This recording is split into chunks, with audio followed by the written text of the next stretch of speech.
Good. So we saw two algorithms, right, that have two approximations for the K-center problem.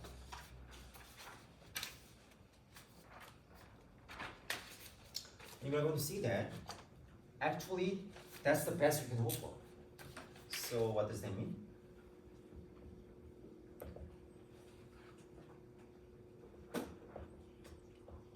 The K-center problem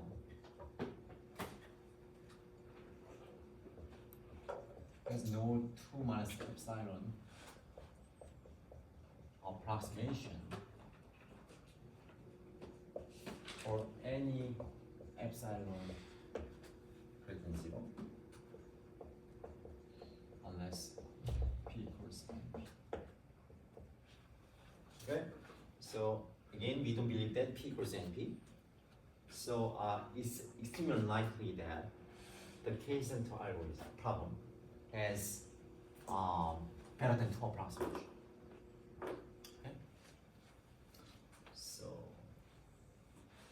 it's kind of similar to like the NP hardness proof. However, we gotta be careful because now we want to, not only we're saying the K-center is NP hard, we're going to say that you cannot approximate better than with factor 2. Okay, we need to prove a stronger claim. Okay, as usual, we are going to we are going to prove this hardness result by reducing a certain NP-hard problem to this problem. Okay, so we are going to use the following well-known NP-hard problem. Dominating set.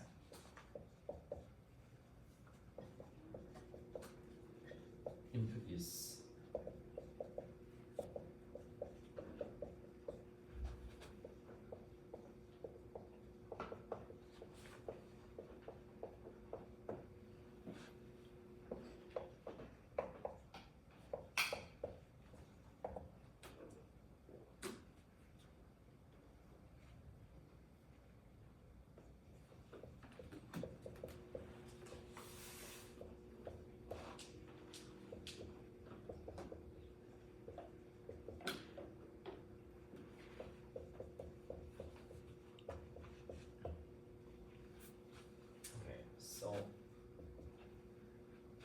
what's this?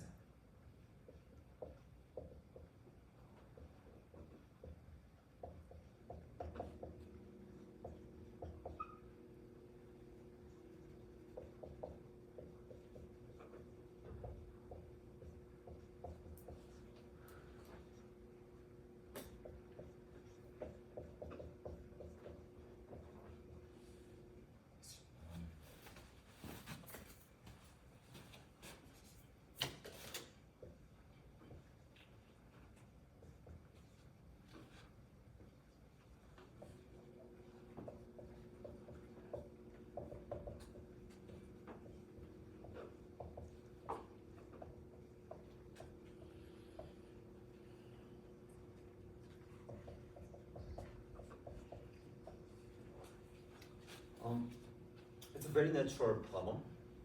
So in this problem, it's a distant version, right? So the input is an undirected graph.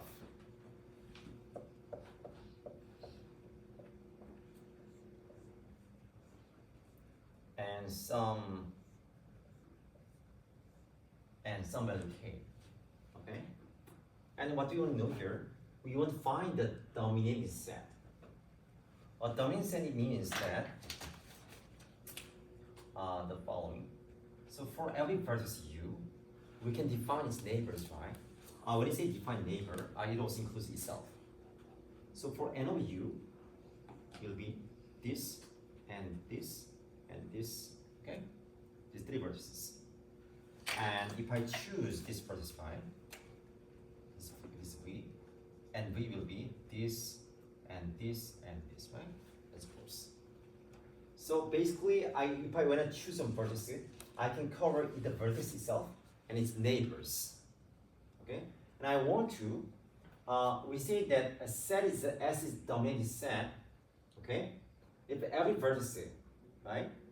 Every vertex is neighbor is a neighbor of some vertex we have chosen. Okay, so suppose I choose maybe suppose I choose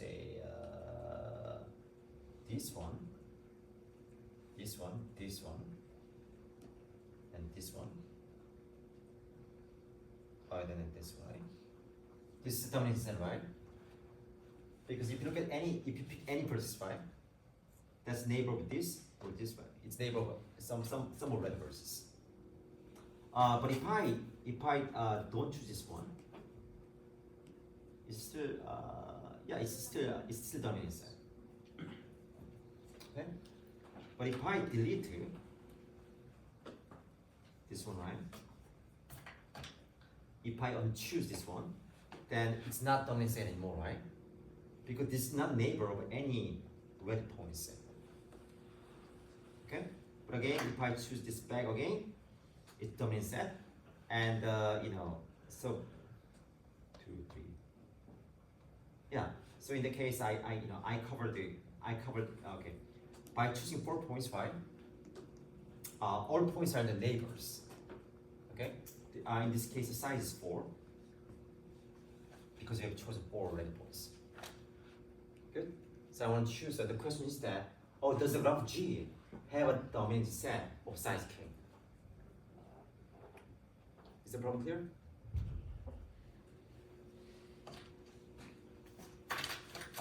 This problem is known to be NPR. And actually, you can easily see that it belongs to NP, right? Because if I tell you what are the points you have to choose, and you can easily check that every point is in their neighborhood, right? Therefore, it's also in NP. Therefore, it will be NP complete. Okay? We are going to reduce this dominant set problem to K-center problem. So exactly what I want to show is the following.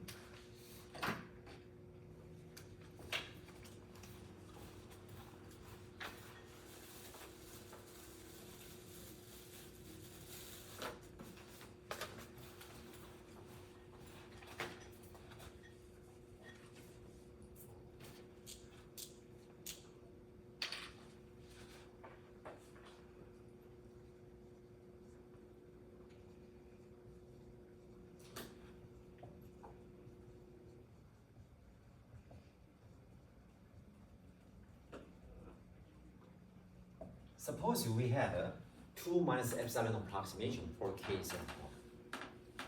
For contradiction. It doesn't exist, but suppose we assume we have that, okay? Then let's call it A, okay, as usual. So using A,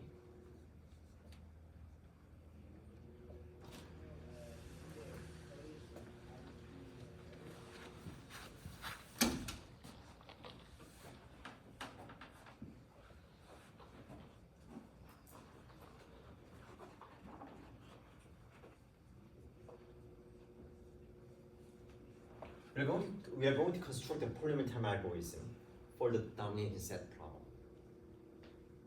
Okay? Then okay, what does that mean, right? If we do this, right? I mean, this means that polytime algorithm for A and P are the problem, right? Remember that if you have any polynomial time algorithm for NP hard problem, it means that P equals NP, right? Okay, so unless P equals NP, we are not going to have a 2 minus epsilon approximation for K center problem. That's the roadmap. Okay? Great. So I want to put this picture again. It's kind of nice picture. So we want to construct an algorithm for dominating set, right? The input is G,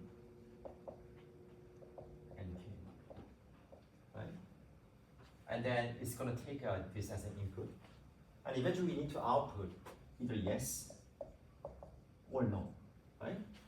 Depending on if it's a yes instance or no instance. Okay. So to construct such algorithm, hypothetical algorithm, we have to use something like this hypothetical algorithm.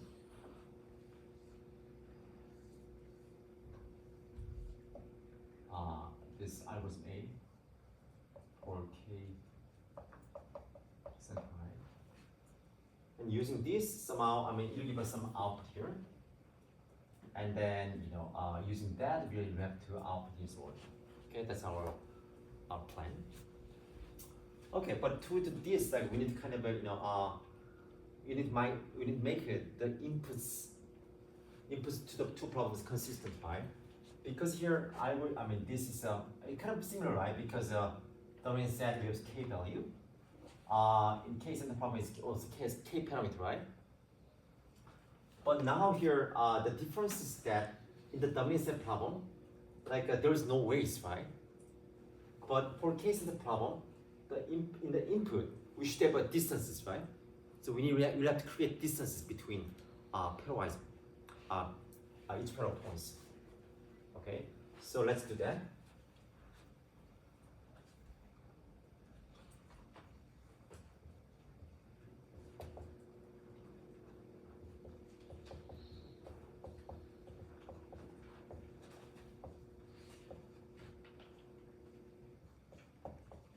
Okay, given an instance G and K for dominant set problem, we are going to create we need to create this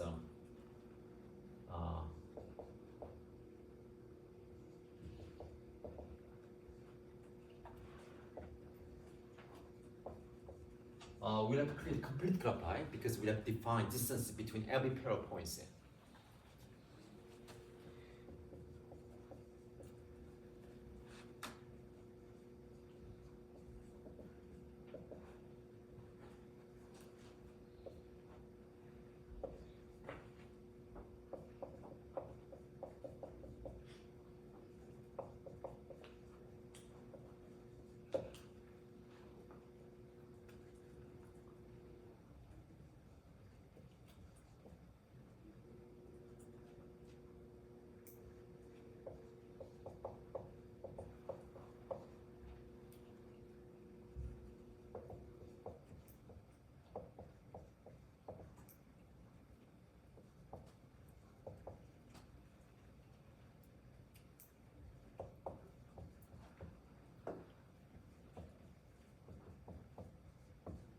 Okay, here's the reduction.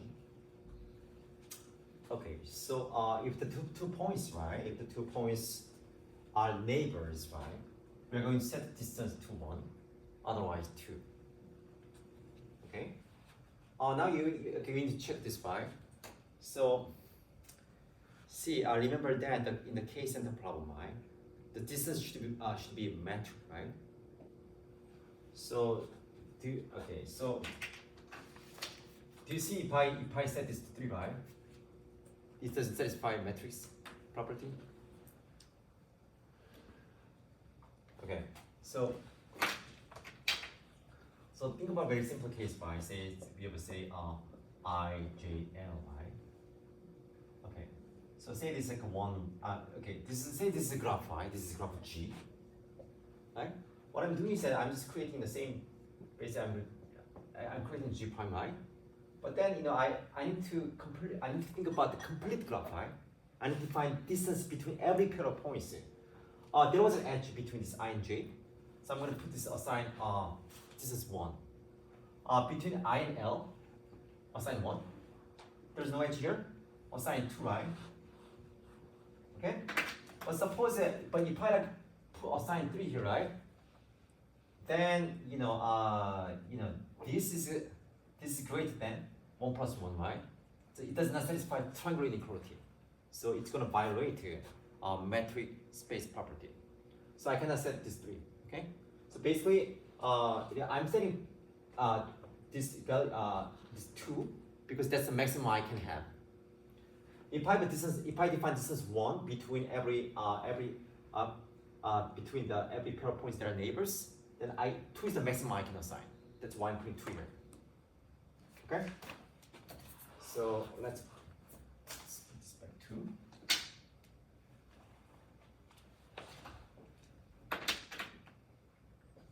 Good. Okay, then what do we do? Now we have a valid instance for k-center problem, right? Because it's G prime, it's well defined, and therefore I can run this hypothetical algorithm A on this new instance. Okay. This algorithm is for optimization version, right? So it's gonna give me some output, and then what I'm going to use then, this algorithm, I should recall that the algorithm A, this hypothetical algorithm has a 2 minus epsilon approximation ratio. If the objective is at most twice 2 minus epsilon, I'm going to output yes, otherwise no. Okay, this makes sense, right? So given any instance for dominant set problem, I massage the input right to define a valid input for k-center problem, and I run the hypothetical algorithm on the new instance. Depending on its output, I either output yes or no, right? So it's well-defined algorithm. Okay, I just need to check that this algorithm says correctly. Namely, when the graph has dominant set of size k, this algorithm should output yes, otherwise no, right? That's what I want to claim. If I show that, then I'm done, right? That was my plan. Okay, that would imply that we have found a polynomial time algorithm for dominant set, which should contradict, which would imply the P equals NP. Any questions about this? About the plan? Okay, so then let's keep going.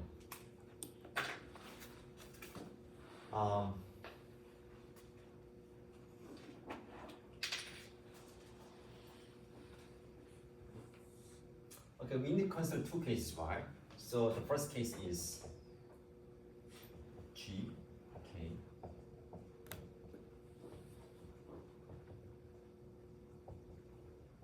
Suppose that GK is a yes instance. So G indeed has a dominant set of size K, okay?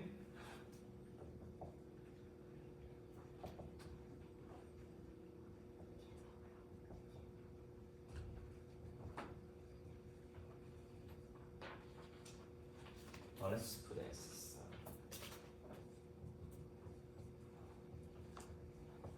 This is by definition, right? Okay. So what does that mean? So like again by definition, for any vertex y, okay, any vertex v, the v is a neighbor of some vertex y in the set. Okay, and of course S times K. Size K, right? So for any verse V, V must be a neighbor in the neighborhood of some verse U in the set I've chosen, right? Good.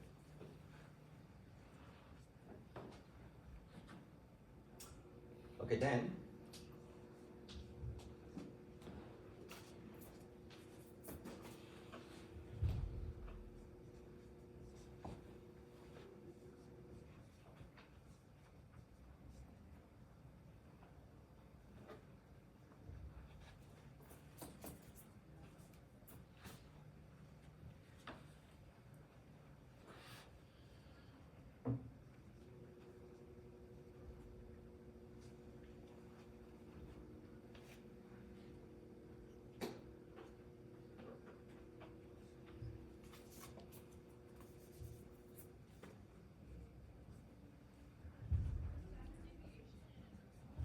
that's what it means, right?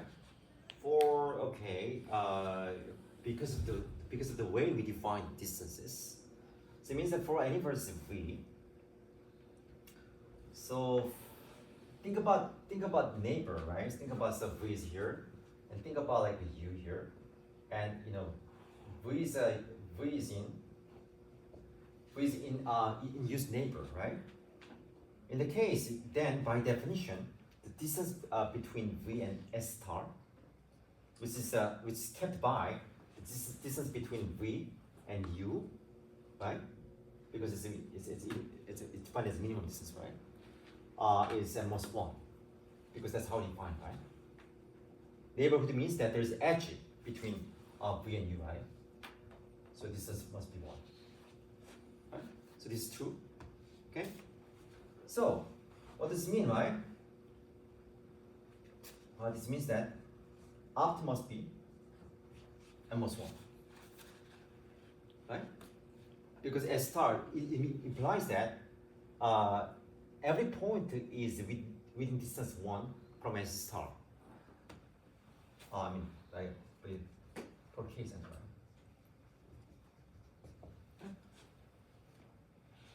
Okay, and you know what did we assume? We assumed that A is 2 minus epsilon approximation.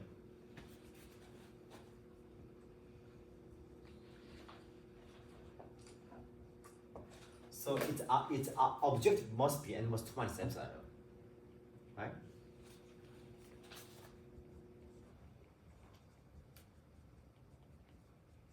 Therefore, it must output yes.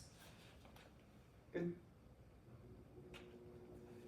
Okay, so far good. I assume it's good. Then let's continue.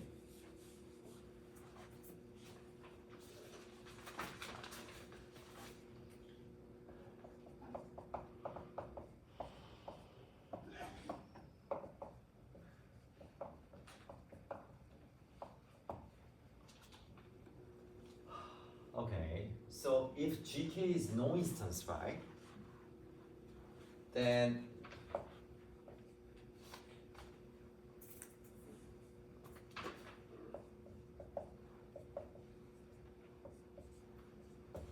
and we want to see that we want to show that the algorithm outputs no, right?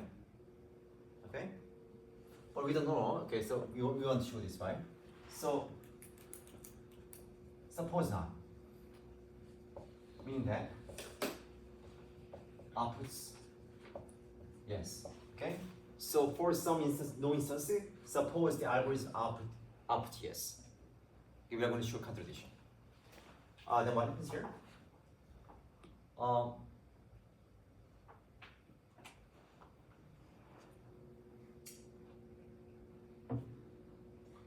Okay, it outputs yes, right?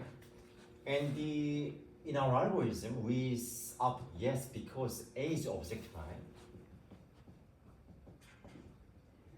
Object is was n most twice 2 minus epsilon, right? By definition, right? Okay, but now see, like all distances are either 1 or 2, or if you measure distance between the same points, it is 0, right? So this would imply that A is objective must be almost 1, right? There is no like 1.5 objective. It's either 1, 0, or 1 or 2, or it should be integer, right? Because the distances are just all integers. Okay. So and then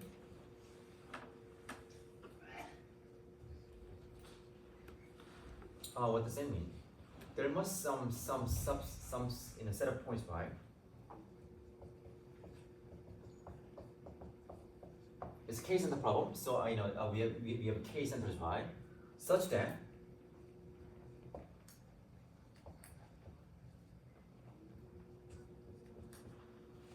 all the points phi at distance within distance 1 from the centers. Okay. And this means that when do you have distance 1, right? Only when it's neighbor, right? If the two points are neighbor. So what this means that for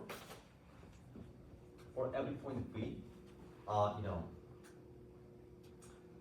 distance V S star is almost 1, right? So Sorry, we already saw that. Sorry.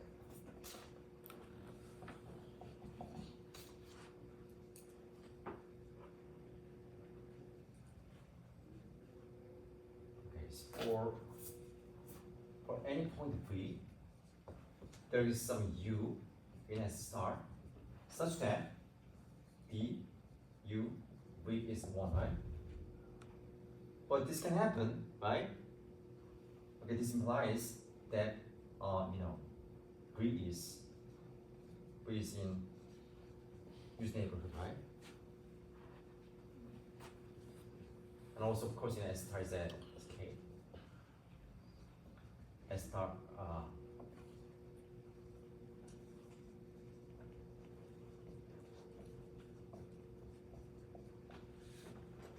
This would imply that S star is a dominant set of size K.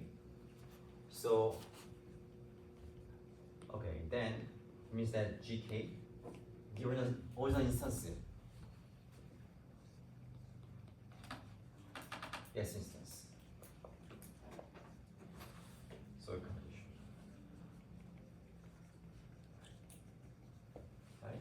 So it cannot output. Yes. So this cannot happen. Therefore, you must output no. Okay, that's what it should. It's good. Any questions about the proof or the logic?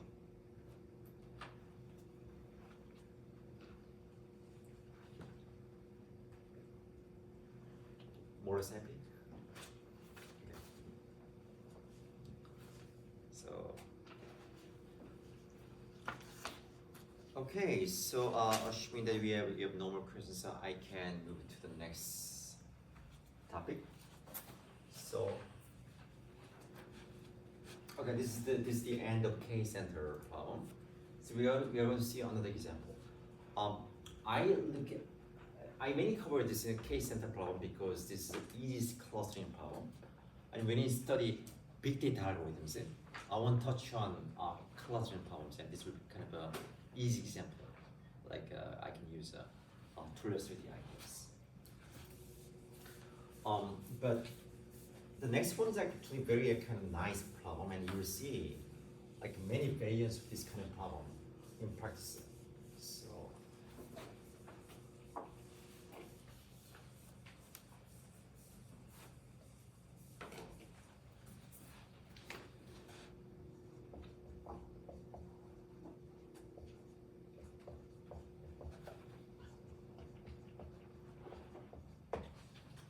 The next problem is set cover and max coverage problem. So these two are very related problems. So what is set cover?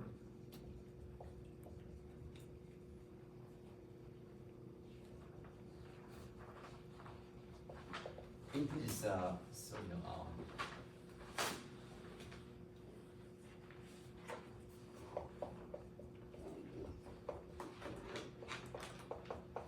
it's we have n elements. This is universe of elements. Okay, and we're also given collection.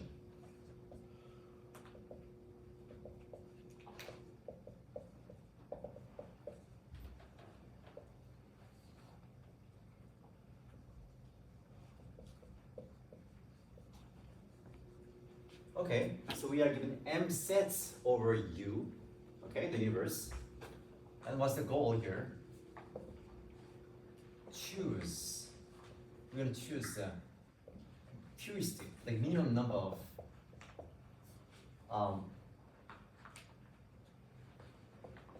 sets from this collection where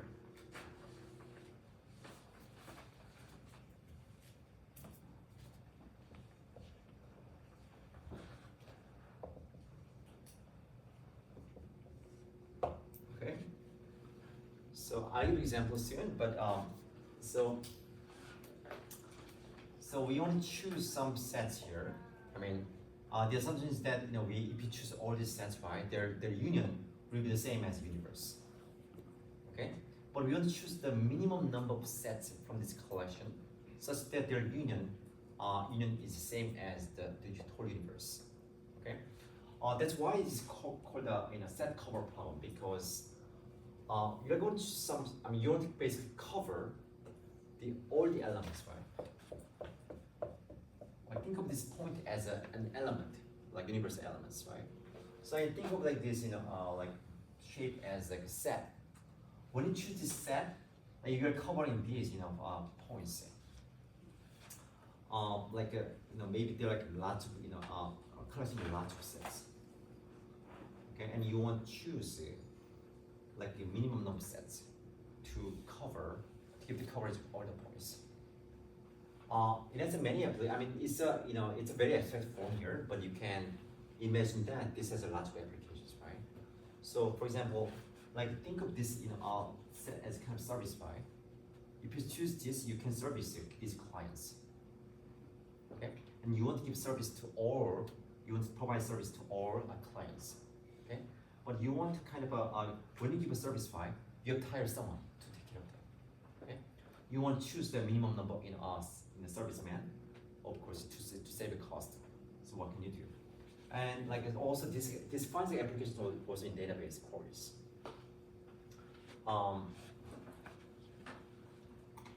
So like for example, when you process some query, it kind of you can process like multiple queries simultaneously, and you want to and by just processing some a meta, like some combined some queries, you want to basically cover all the queries, right? Something like that. Anyway, there are many forms here, applications. I'm not going to cover go into details, and it's a very natural problem. You are going to see like some examples in practice for sure, wherever you go. And the next problem, which is closely related to set cover, is max coverage problem. Okay, it's really similar because we also have a universe. We also have a set of collection of sets here. Okay, but the only difference is that we are also given value k here. Okay. Now,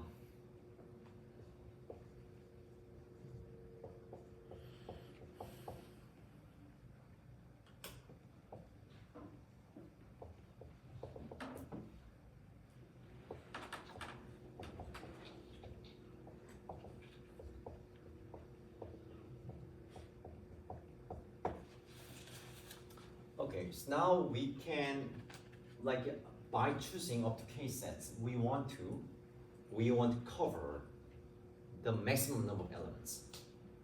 Okay, so here there is no k here. You can choose as many sets as you want, right? But you like imagine that whenever you choose one set, you have to pay cost, right? You want to minimize cost. But now you have a constraint on the number of sets you can choose. You can buy up to k sets, okay? But now instead of that, now you want to maximize your coverage, right? So by choosing k sets, how many clients I can service, right? So this is a kind of a very list problem, right? Is that problem clear? You said that they're the same, or it's very similar, very similar. But the objective is like this. Okay, so there are two differences here. So in the input here, we have k here, right? On top of this, set of universe and collection of sets, we also have k parameter here. Okay. Also, this is a minimizing version, and this is a maximizing version. Okay. I want to buy fewest sets to cover all the elements. Okay. Well, now here, suppose like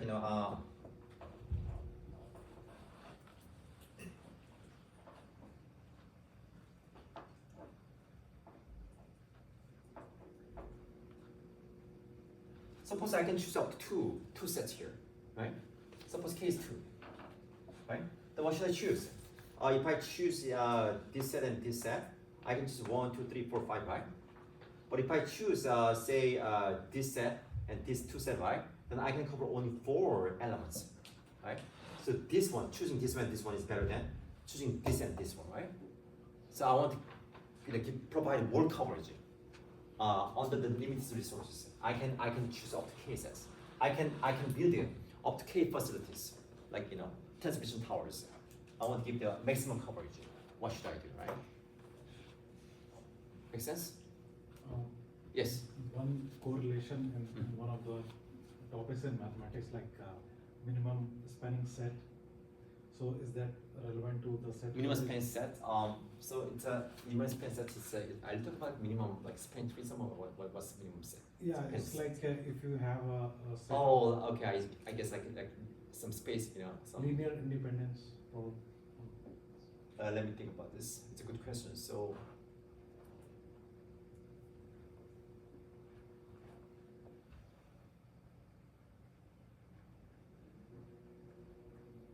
Yeah, it seems to be different too, because they're. Oh, I guess at the very high level, it's okay. No, I guess it's kind of different because there. Okay, I think the difference is the following here. When you choose one set, it clearly defines what elements you can cover. But in your setting, the question is that, like, for example, in linear space phi, like you can think about like basis phi.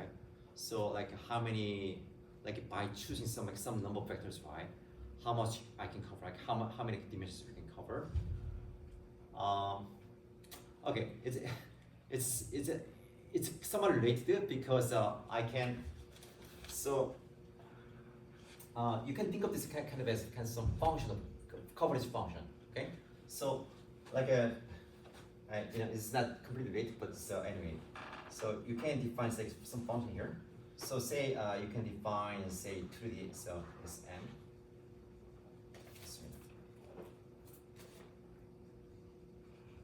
This is fast set function because you can choose any subsets sets here. Then it gives some coverage here, right? Okay. So like for example, like you can define say f to be the rank function, right? So if you choose like, say like some number of base vectors, right? What's the dimension, right? So that's you can define such function, and you can extend it like this notion of coverage, right? Like this algorithm to such setting.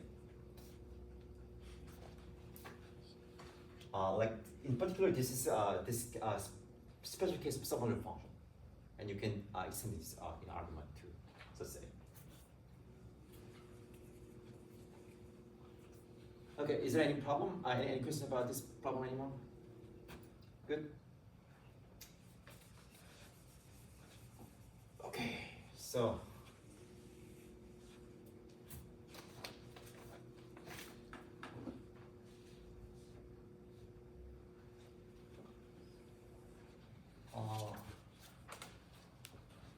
I'm kind of surprised that actually the algorithm and the analysis are quite simple, but we don't teach you this in undergraduate algorithms.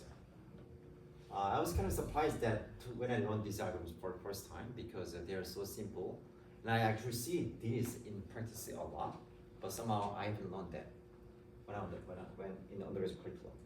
So I felt that maybe it should be taught in undergraduate algorithms. Anyway, see the algorithms are very simple. We are going to again use very myopic algorithms. Okay, so what does that mean? So it's most likely it is called a greedy algorithm. Greedy.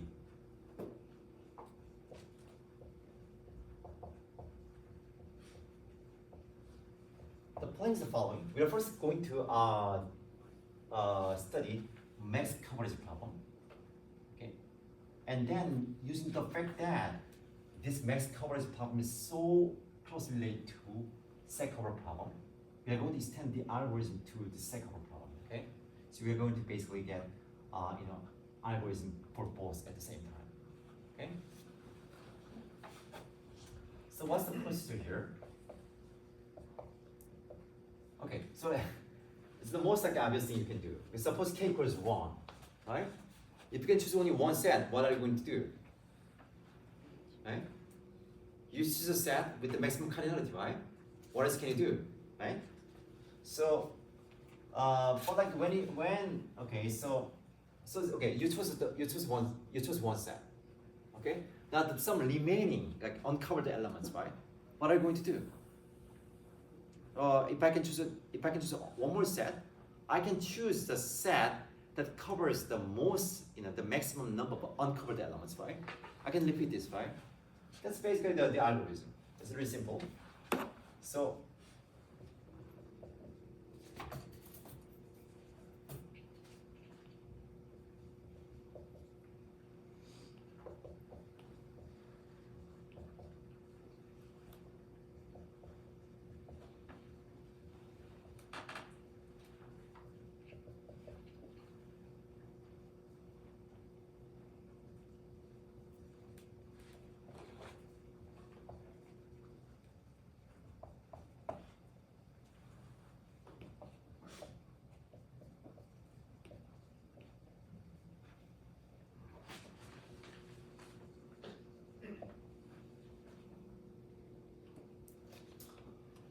okay, so as I said, this is the algorithm. So I'll pick the set. I'll choose a set that covers the maximum number of uncovered elements.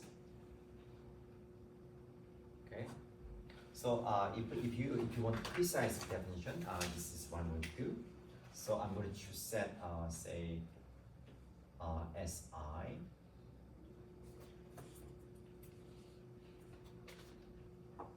Okay, so say I guess it's a big bad notation. I don't like this notation. It's not that great. Okay, so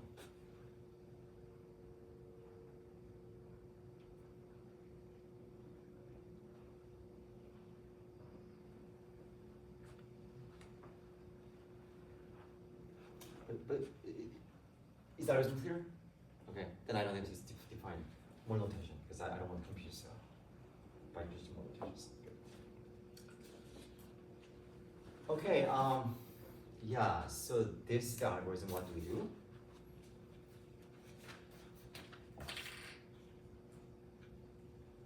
Good.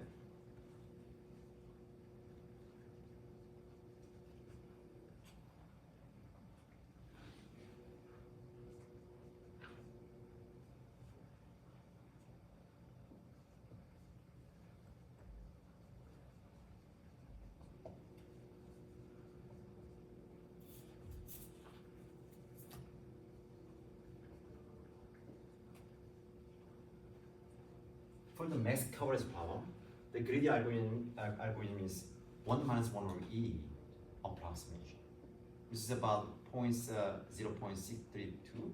Okay, so like note that this is maximizing version. So when you say it's 0.6 approximation, it means that we cover at least 6% of the elements the optimal solution covers. Okay, that's what it means. Okay, so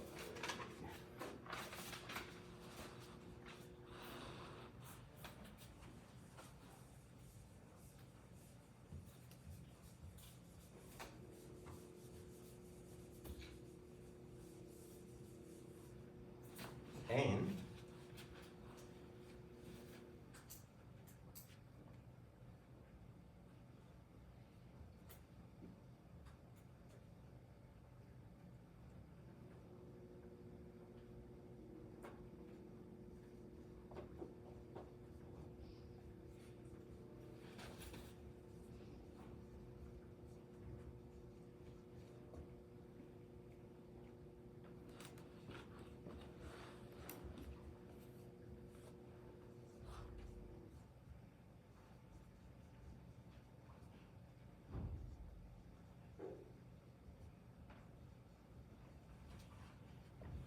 okay, and furthermore, this is basically the best you can do.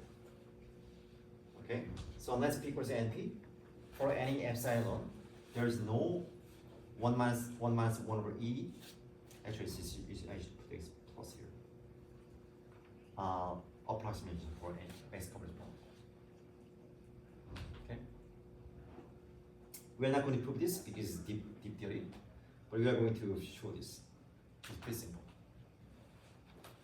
This number 1 minus 1 over E, it appears like in many places in approximation. And it appears for a very natural reason, we'll see.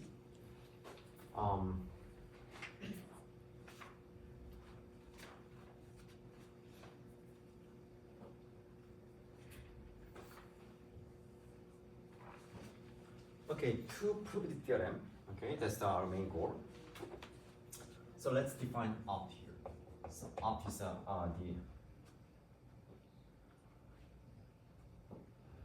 opt is means that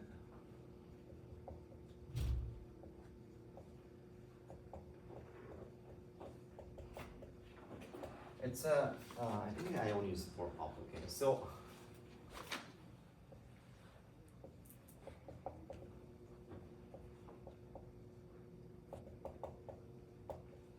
okay, people kind of use this abuse this notation opt here. It can denote the optimum solution itself, or its objective. Okay, for convenience. Okay. So what should you do? Because the algorithm operates in iterations, right? So we have to figure it out how much progress in every iteration. So let's define these values.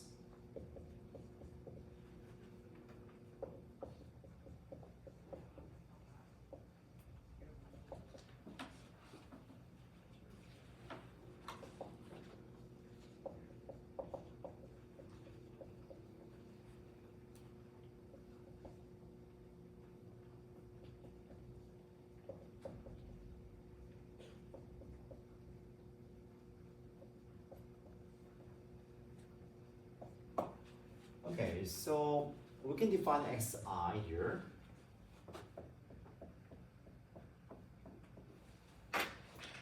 Okay, suppose I chose in the beginning this set, right?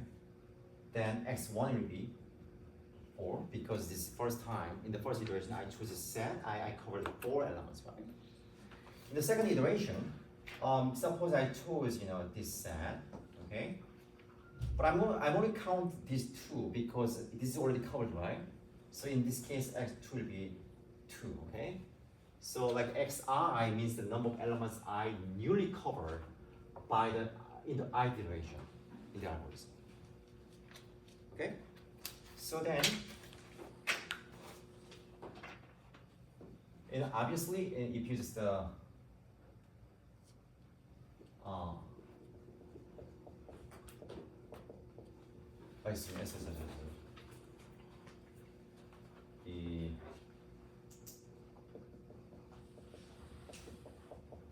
obviously x1, the summation of x1 through xk will be the number of elements we cover, right?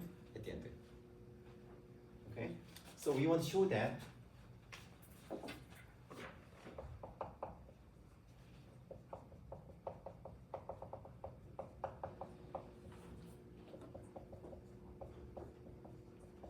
this is what I want to show, right?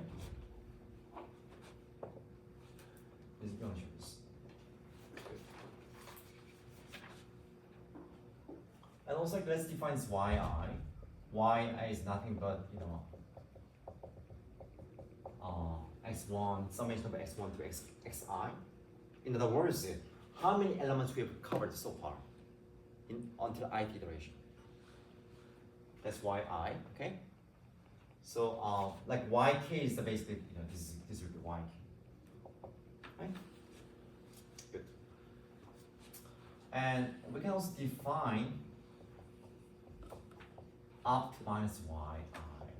This is a very interesting quantity, okay? So what does it mean, right? Opt is like our benchmark, right? Opt is like how many elements optimum solution covered, okay?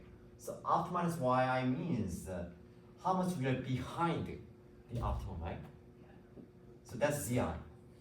So like after choosing I sets, right? How much I'm behind the optimum? That's what this zi measures. Good. So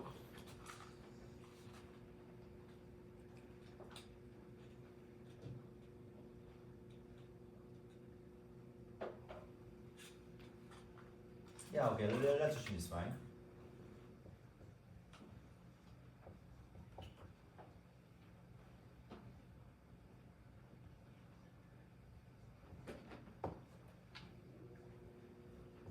let's assume that zk is greater than 0, because otherwise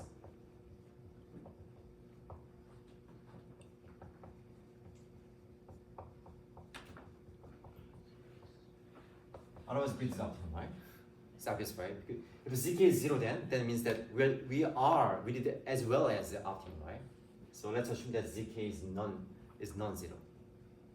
Good. Okay, and then let's make some observation here.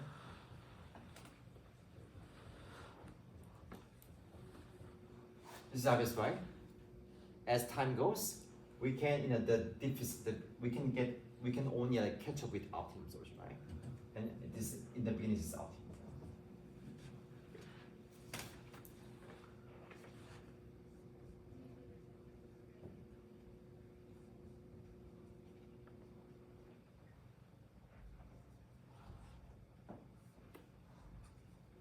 Okay, this is really important claim.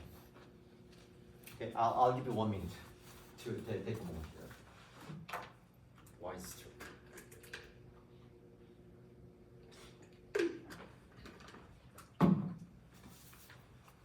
The claim.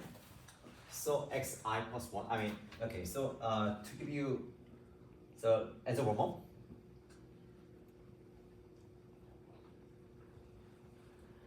this is why this is true. x1 must be as big as z naught divided by k. Why? Can you explain? By the way, z naught is this is optimum, right? Why is it true?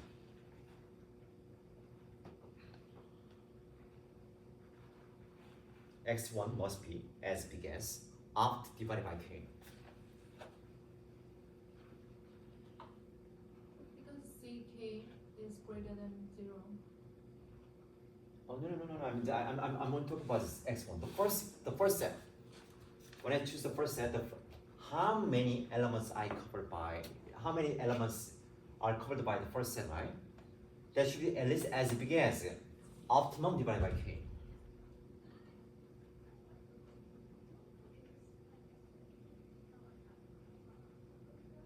It's very important. It's once you see this, basically everything is just go through.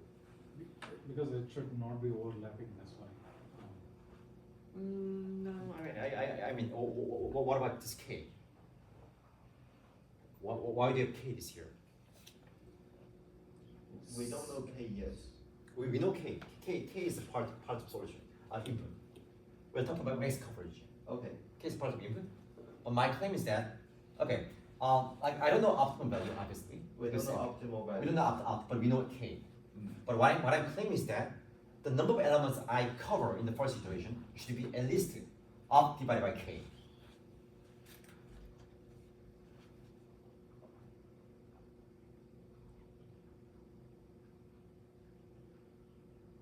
Okay, maybe I'll go to turn. Then So we want K sets and we want K sets to cover as much as that's possible. right. That's right. And but we don't know what the optimal value. We don't know optimum, but it's just only analysis, right? Okay. Like in hindsight, I'm claiming that hey, yeah, I did pretty well. Like in the first iteration, I made progress by at least this much, right? So I'll like draw some picture here.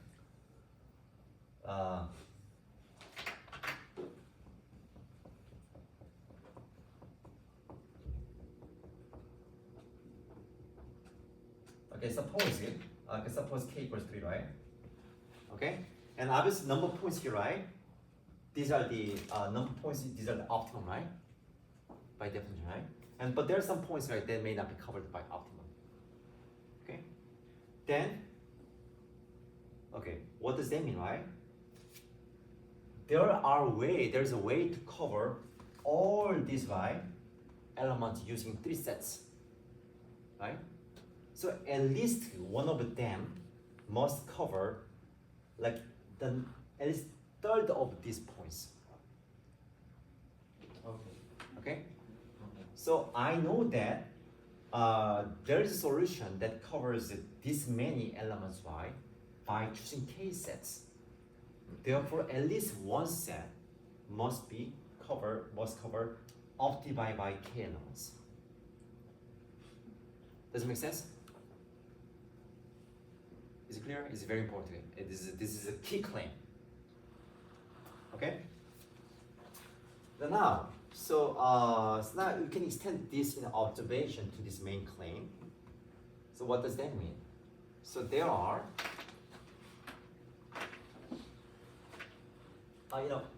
if it's confusing, so you can even assume that you can even assume that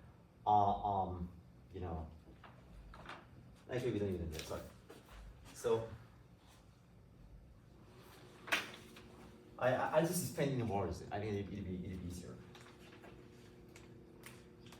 Okay, but I don't know this satisfy. This is optimum choice, right? But in the beginning, suppose I chose something like pretty good, like maybe I covered some. I chose this fine. Okay. Then what's happening here, right?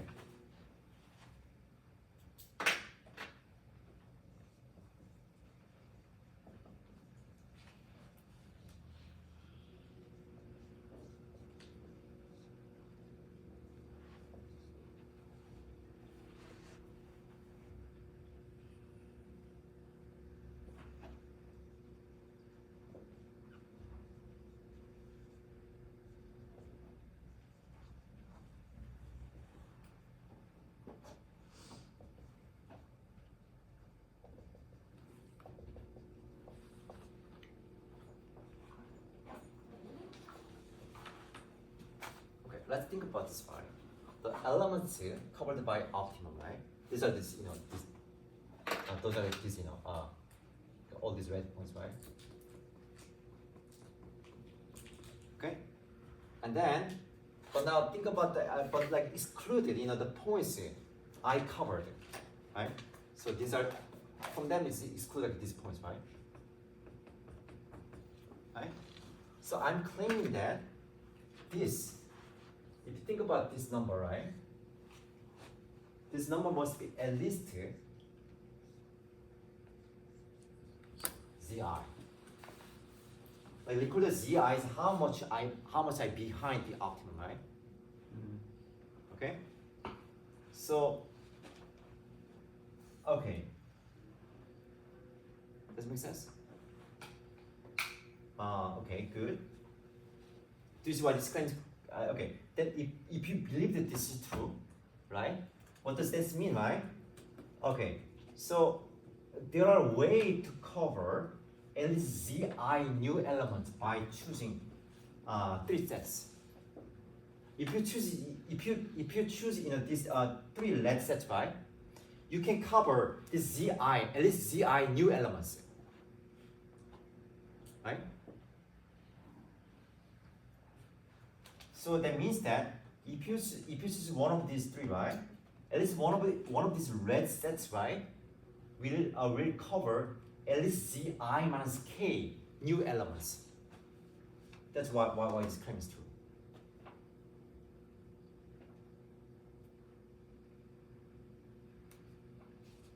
Okay, so the claim consists of 2 parts here. The first observation is that, okay, what are the remaining elements, right, that optimum covered it, but I didn't cover.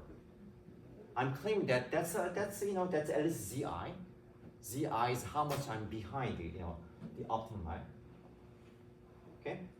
Then, then this, then if I choose this, if we choose these 3 sets, right, hypothetically, then I can cover at least Zi new elements. Okay, therefore, at least one of them should cover Zi minus k new elements. Therefore, we have this claim. Okay, good. So then, once you have this claim, then the limit is kind of like is algebraic. Okay, so and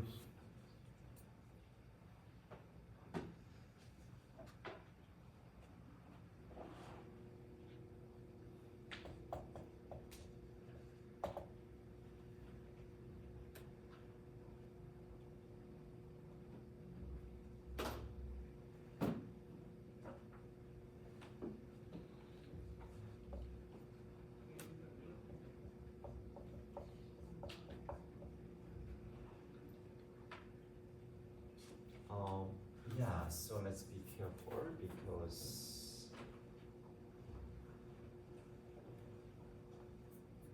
minus yi. Okay, so yeah. So what should I do? Ci is plus 1 is off minus yi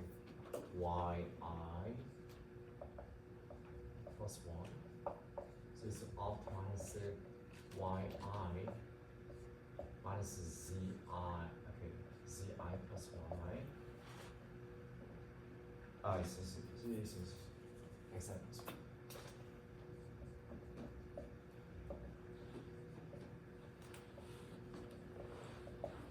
It's by definition, right? This is how much we behind. So it's okay. Then what I mean from this right, what I know is that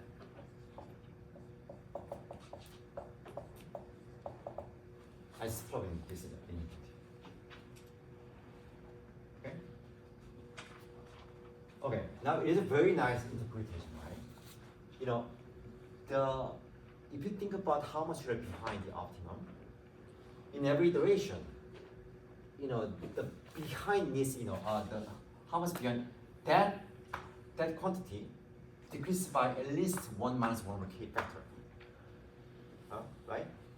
So initially z0 was where is that? Yeah, z0 was optimum, right? In every iteration, z1, z2 still decrease, but it's saying that how fast it decreases, right?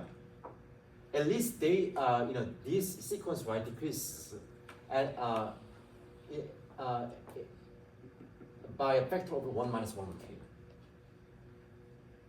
If z0 was optimum, the next one will be opt times 1 minus 1 over k, and the next one will be opt. So okay, so actually it's claimed now it's a polarity here. Zi, right?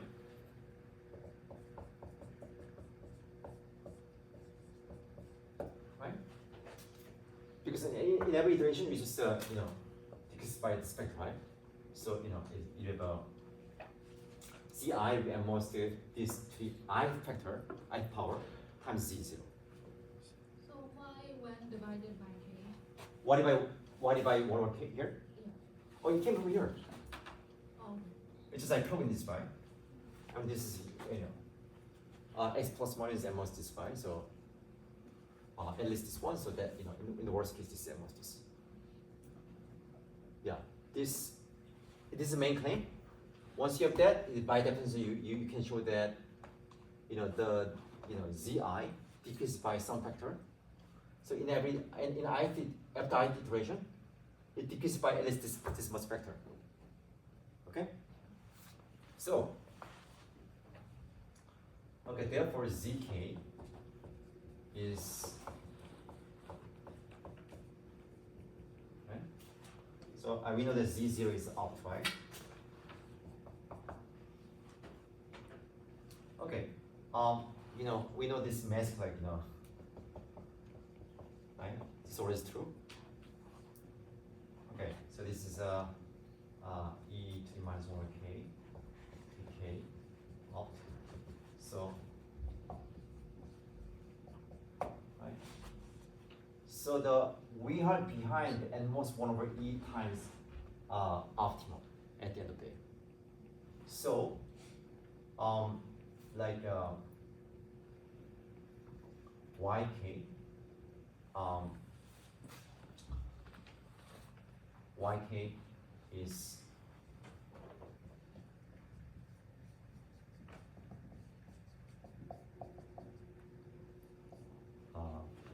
these are how many elements we covered at the end. So it should be at least 1 minus 1 over e times optimum.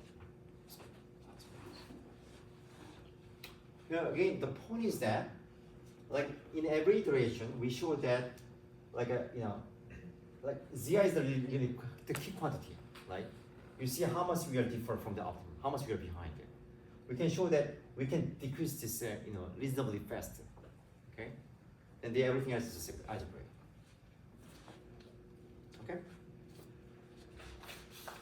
So I'll briefly mention about the other case here. So I think I can finish the other case here. Good. So yeah. So for if you think about set cover.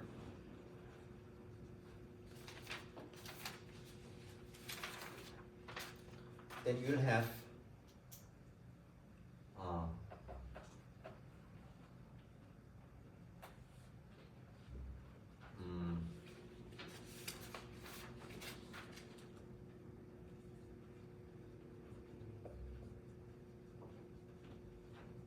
you have a log n plus 1 approximation. Okay? It's again, the set cover is different because we don't have a limit on k, how many you can choose. But at the end of the day, we chose n most log n plus 1 factor more sets than the optimum solution. So yeah. By the way, you need to explain this, right? So for set cover, the stopping condition is different, right? Instead of stopping after choosing k sets, all elements are covered, right? This is the same algorithm. So in every iteration, we try to cover more, okay? But then when you stop, when you cover all elements, okay? And the claim is that it's a log n plus 1 approximation. Good.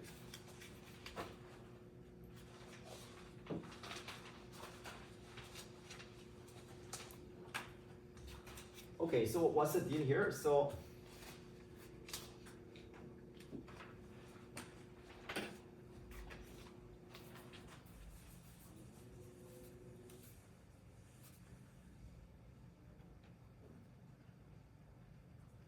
okay, suppose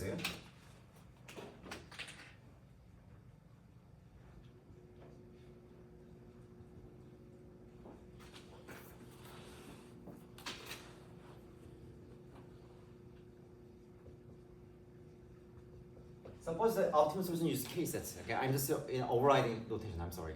But it's for simplicity, right? Okay, in the set cover problem, so I'm assuming that the optimal solution uses k sets. Okay. Okay, then what happens here? But now it's different, right? I don't stop after choosing k sets, right? I have to keep going, right, until I covered all elements. So let's do this, right? So suppose I run like run more than k, so k times log n over n divided by k, right? Then what happens here? So we have the exact same, same inequality here.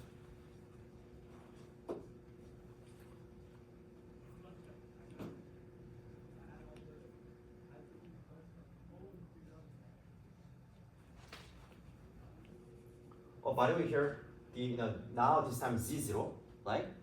Because the optimum covered all the elements, right? This should be n, right? In the beginning, we are behind by n because we didn't cover nothing, but optimum covered all the elements, right? But after this many iteration, we'll have this, right? Okay, so what's this, right? Using the same argument, 1 minus 1 over k to k, so e to the minus 1 over k times k log n over k times n, right?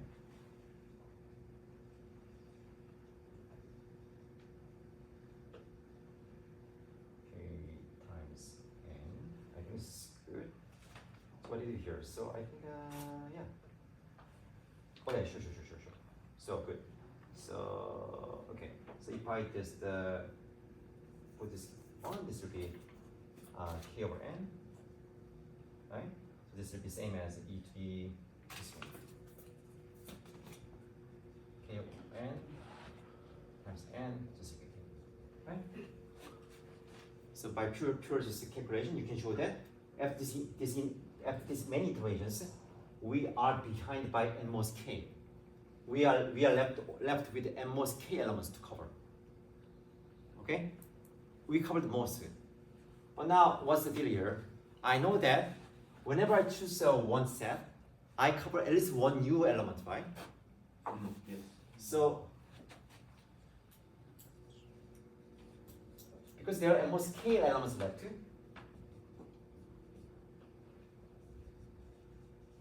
Greedy chooses at most this makes sense, right? So after choosing k more sets, surely you can cover the k remaining elements, right? So if you clean up this one, this will be k times ln n plus 1. So that's what it is. Yep. Okay. K is how many optimum solution choose. We choose L log n plus 1 factor more. Therefore, it is a log n plus 1 approximation. Okay? Is there any question?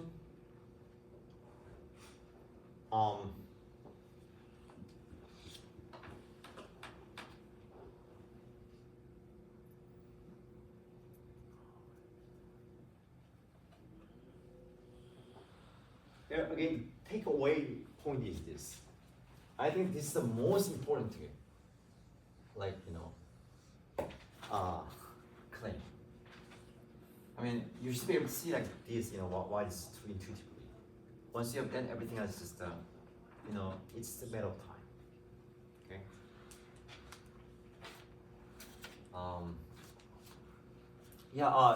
The lections in the lections you can see like a more general version where maybe the sets may have different costs. Here we assume that every set is a uniform cost, right? So, but now suppose some sets are more expensive, right? So in the case we want to minimize the total cost y to cover all the elements, the weighted version. Also, as you asked, so there's some extension called the submodular coverage problem, and you can find such extensions in the lecture notes. Okay, let me stop here.